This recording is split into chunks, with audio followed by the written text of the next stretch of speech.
Hello friends, എല്ലാവർക്കും Suni's tasty കിച്ചൻ്റെ ഒരു പുതുപുത്തൻ എപ്പിസോഡിലേക്ക് സ്വാഗതം. ഇന്ന് നമ്മൾ ഒരു ഡിഫറെൻ്റ് ആയിട്ടുള്ളൊരു കേക്ക് റെസിപ്പി ആയിട്ടാണ് വന്നിട്ടുള്ളത്. നമ്മളെ വീട്ടിലുള്ള ചേരുവകൾ മാത്രം വെച്ചിട്ടാണ് ഇത് ചെയ്യുന്നത്. മാത്രമല്ല, നമ്മൾ സാധാരണ സ്റ്റീലിൻ്റെ ഡപ്പയില്ലേ, ആ ഡപ്പയിലാണ് നമ്മളിന്ന് ഈ ഒരു കേക്ക് ചെയ്യുന്നത്. മിക്സിയുടെ ജാറിൽ ഇതെല്ലാം കൂടെ ഒന്ന് മിക്സ് ചെയ്യുക, എന്നിട്ട് നേരെ ഇതിലൊഴിച്ചിട്ട് ഓവൻ ഇല്ലാതെ ബേക്ക് ചെയ്യുക. അതുപോലെ അളക്കുന്ന ഗ്ലാസ്, നമ്മൾ സാധാരണ മെഷർമെൻറ്റ് കപ്പല്ല എടുത്തിട്ടുള്ളത്, ഒരു ഗ്ലാസ് വെച്ചിട്ടാണ് അളന്ന് ഈ കേക്ക് എടുത്തിട്ടുള്ളത്. നല്ല സോഫ്റ്റ് ആയിട്ടുള്ള നല്ല സൂപ്പർ ആയിട്ടുള്ളൊരു കേക്കാണ്. മുട്ടയുടെ സ്മെല്ലൊന്നും ഇല്ലാതെ എങ്ങനെ പെർഫെക്റ്റ് ആയിട്ട് ഈ കേക്ക് ചെയ്യാമെന്നാണ് ഈ വീഡിയോയിൽ കാണിക്കുന്നത്. എന്തായാലും നിങ്ങൾക്ക് വീഡിയോ ഇഷ്ടമായാൽ ലൈക്ക് ചെയ്യുക, നിങ്ങളുടെ ഫ്രണ്ട്സ് ആൻഡ് ഫാമിലിക്കൊക്കെ ഒന്ന് ഷെയർ ചെയ്യാനും മറക്കരുത്. പിന്നെ ഇതുവരെയും ഈ ഒരു ചാനൽ സബ്സ്ക്രൈബ് ചെയ്യാത്ത ഏതെങ്കിലും കൂട്ടുകാരുണ്ടെങ്കിൽ ഒന്ന് വേഗം സബ്സ്ക്രൈബ് ചെയ്ത് മറക്കാതെ ബെൽ ഐക്കൺ പ്രസ് ചെയ്ത് വെക്കുക. പിന്നെ നമ്മുടെ സബ്സ്ക്രൈബേഴ്സും ഒന്ന് നോട്ടിഫിക്കേഷൻ ഒന്ന് ശ്രദ്ധിക്കുക കേട്ടോ. നിങ്ങൾക്ക് വരുന്നില്ല എന്നുണ്ടെങ്കിൽ സുമീസ് ടേസ്റ്റി കിച്ചൻ എന്ന് സെർച്ച് ചെയ്ത് 1-2 വീഡിയോ തുടർന്ന് കാണുകയാണെങ്കിൽ കറക്റ്റായിട്ട് നിങ്ങൾക്ക് നോട്ടിഫിക്കേഷൻ കിട്ടുന്നതായിരിക്കും. ഇത് നല്ല സോഫ്റ്റ് ആയിട്ടുള്ള കേക്കാണ്. നിങ്ങൾക്ക് കാണുമ്പോൾ തന്നെ മനസ്സിലാവും നല്ല സോഫ്റ്റ് ആയിട്ടുള്ള നല്ല പൂ പോലുള്ള ഈ ഒരു കേക്ക് എങ്ങനെയാണ് റെഡിയാക്കുന്നത് എന്നൊന്ന് നമുക്ക് നോക്കാം. അപ്പം നമ്മളിത് ഈ ഒരു ഗ്ലാസ്സിനാണ് എല്ലാ ഇൻഗ്രീഡിയൻസും അളന്നെടുക്കുന്നത്. ഇനി ഗ്ലാസ് വേണ്ട, നിങ്ങൾക്ക് കപ്പ് തന്നെ മതി എന്നുണ്ടെങ്കിൽ ആ കപ്പിൽ തന്നെ എല്ലാം അളന്നെടുത്തോളൂ കേട്ടോ. പഞ്ചസാര, മൈദ, ഓയിൽ എല്ലാം അതേ കപ്പിന് തന്നെ അളന്നെടുത്താൽ മതി. ഞാനിപ്പോൾ ഇവിടെ ഒരു 3/4 കപ്പ് പഞ്ചസാര എടുത്തിട്ടുണ്ട്. 3/4 കപ്പ് എന്ന് പറയുമ്പോൾ ഈ 3/4 ഗ്ലാസ് പഞ്ചസാര. അപ്പോൾ ഇതൊന്ന് പൊടിച്ചെടുക്കുമ്പോൾ തന്നെ ഒരു കപ്പിൽ കൂടുതൽ കാണും കേട്ടോ. അപ്പോൾ ഇനി നമുക്ക് എന്താ ചെയ്യേണ്ടതെന്ന് വെച്ചാൽ, മിക്സിയുടെ ഒരു ജാർ എടുക്കാം. നമുക്ക് ഈ പഞ്ചസാര ഈ മിക്സിയുടെ ജാറിലേക്ക് ഇട്ട് കൊടുക്കാം. ഇനി ഇത് നല്ല ഫൈനായിട്ട് ഒന്ന് പൊടിച്ചെടുത്തിട്ട് വരാം. അപ്പം ഞാൻ അതേ പഞ്ചസാര നല്ല പോലെ പൊടിച്ചെടുത്ത് വന്നിട്ടുണ്ട്. ഇനി നമുക്കിതിലേക്ക് 3 മുട്ട പൊട്ടിച്ചൊഴിച്ചു കൊടുക്കാം. തണുപ്പില്ലാത്ത മുട്ട തന്നെ എടുക്കണം കേട്ടോ, അത് നിർബന്ധമാണ്. അല്ലെങ്കിൽ കേക്ക് നല്ല പോലെ പെർഫെക്റ്റ് ആയിട്ട് പൊങ്ങി വരത്തില്ല. അതുകൊണ്ട് തണുപ്പില്ലാത്ത മുട്ട തന്നെ എടുക്കുക.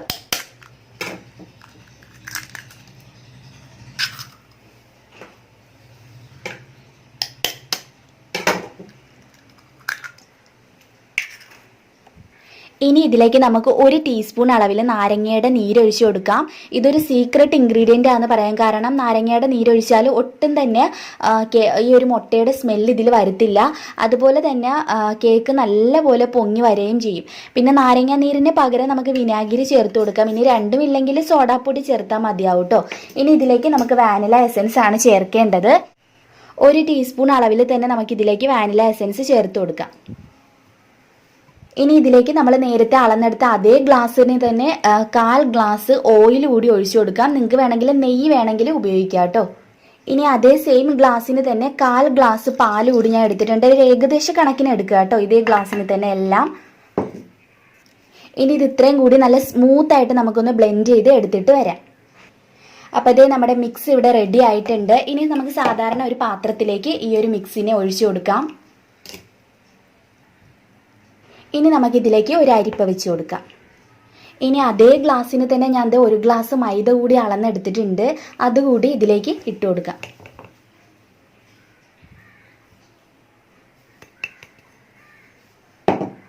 ഇനി ഇതിലേക്ക് 3/4 ടീസ്പൂൺ ബേക്കിംഗ് പൗഡർ ചേർത്ത് കൊടുക്കാം. ഇനി നിങ്ങളുടെ വീട്ടിൽ ബേക്കിംഗ് പൗഡർ ഇല്ല എങ്കിൽ നമ്മൾ അപ്പത്തിലൊക്കെ ചേർക്കുന്ന ബേക്കിംഗ് സോഡ ഉണ്ടല്ലോ, സോഡാപ്പൊടി, അതൊരു 1/2 ടീസ്പൂൺ ചേർത്ത് കൊടുത്താലും മതിയാവും. ഇനി ഇത് നമുക്ക് ഒന്ന് മിക്സ് ചെയ്ത ശേഷം ഇതിലേക്കൊന്ന് അരിച്ചിട്ട് കൊടുക്കാം.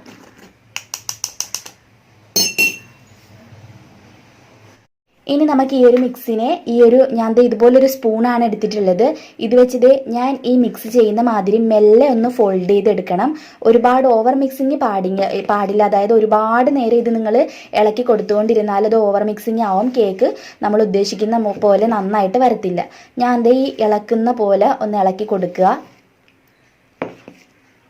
എന്നിട്ട് ലാസ്റ്റ് ആയിട്ടൊന്ന് സ്പീഡിന് ഇതുപോലെ ഒന്ന് മിക്സ് ചെയ്താൽ മതിയാവും. ആ കട്ടയൊന്നും ഇല്ലാതെ കിട്ടാൻ വേണ്ടിയിട്ടാണ്.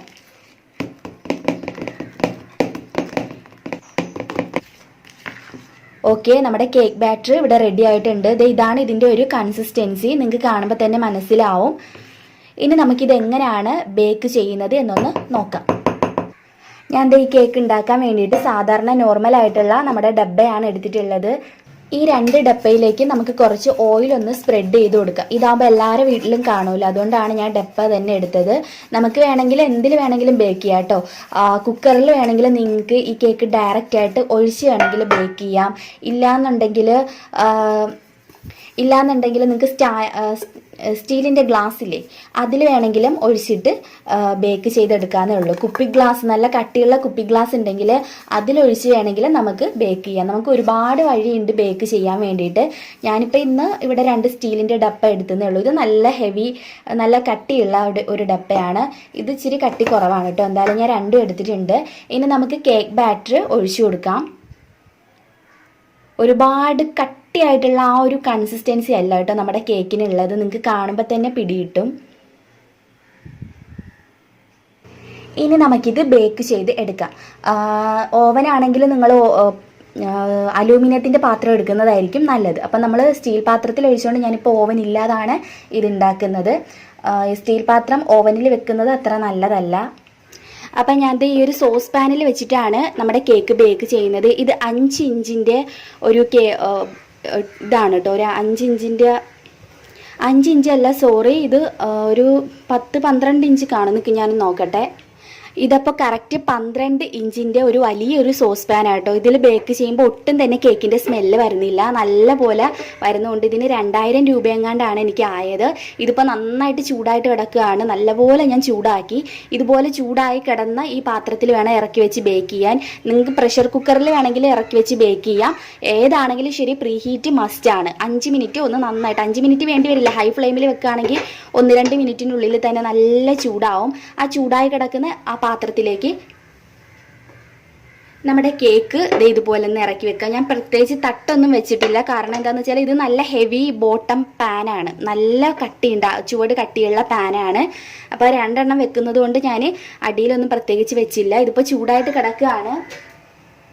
ഇത് നമുക്ക് അടച്ചു വെച്ചിട്ട് ലോ ഫ്ലെയിമിൽ തന്നെ ബേക്ക് ചെയ്യണം. ഞാൻ ഇത് ലോ ഫ്ലെയിമിലോട്ട് മാറ്റിയിട്ടുണ്ട്. ലോ ഫ്ലെയിമിൽ ഒരു 30 മിനിറ്റോളം നമുക്കൊന്ന് വെയിറ്റ് ചെയ്യാം. കറക്റ്റ് 30 മിനിറ്റ് വരെ നിങ്ങളിത് തുറന്ന് നോക്കാൻ പാടില്ല. 30 മിനിറ്റ് ആകുമ്പം ജസ്റ്റ് ഒന്ന് തുറന്ന് നോക്കുക ആയിട്ടുണ്ടോയെന്ന്.